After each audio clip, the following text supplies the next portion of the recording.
Why is nobody talking about Alose Okija? This is the only shrine in Nigeria licensed by the government to operate. Ogugwapo Ezike Okija is a woman deity. She was the first wife of her husband, and in Okija, polygamy is a very common thing dating back to ancient days. But unfortunately for her, as the first wife, she was unable to bear children of her own. This caused her co-wives to always make mockery of her, to the extent that whenever she cultivates in her farm, her stepchildren always go to the farm and destroy all her crops. Out of frustration, she will always go to her husband to report this incident, but guess what the husband does? He will always tell her to shut up. They collected all the land allocated to her by her husband, leaving her just a piece of land. But even with this small piece of land, whenever she cultivates, her stepchildren will always go there and destroy all her crops, leaving the woman in bitterness and frustration. They also labeled her a witch and an evil woman, all because she had no child of her own. That was even the worst part of it.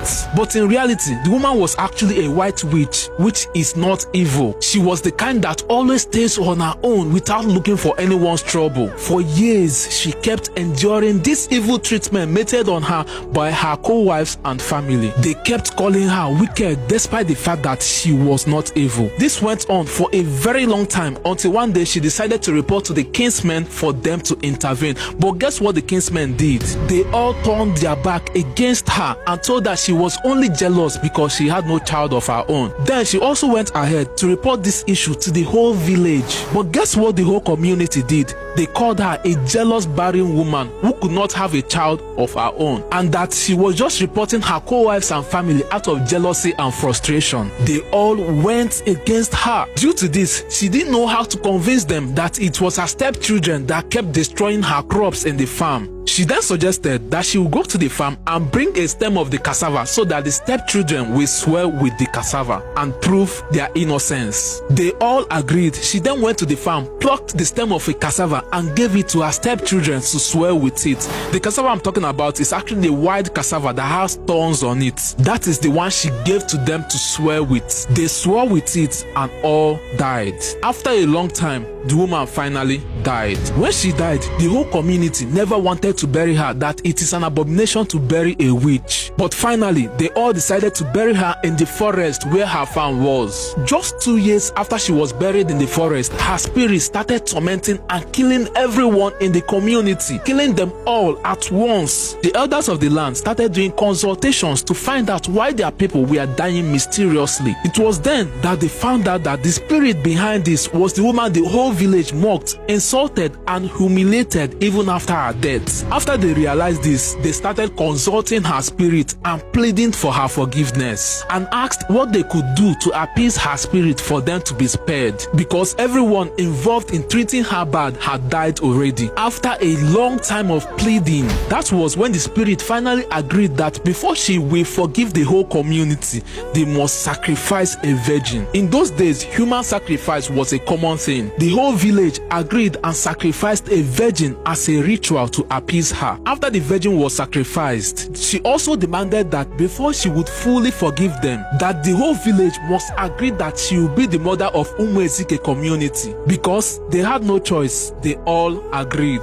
Then the ancestors of Ezike came together and agreed that all descendants of Ezike is a child of Awoloba. This is why in that community there are a lot of traditionalists and native doctors. They also used a very fat cow to appeal to the lady Ogugwapo that since they have all agreed to be her children, that anything they request of her, she must do it for them. Anyone that is being intimidated, that she should fight for them. The lady Ogugwapo agreed to be their deity, and she will grant everything they ask of her that is not evil. This was how the once angry woman became a deity and started blessing and uplifting the people of the community. Anyone that offends anybody can be reported to this deity. When they are reported, if they are innocent or show remorse for their offense, they will be forgiven. But when you are guilty and come to the deity to lie that you are innocent. The deity will come after you and you will start facing a lot of challenges, sometimes death if you don't appease the deity. It is said that if you are reported to this deity and you are consulted to come and speak for yourself and you refuse, it will kill you instantly. In the shrine, till this day,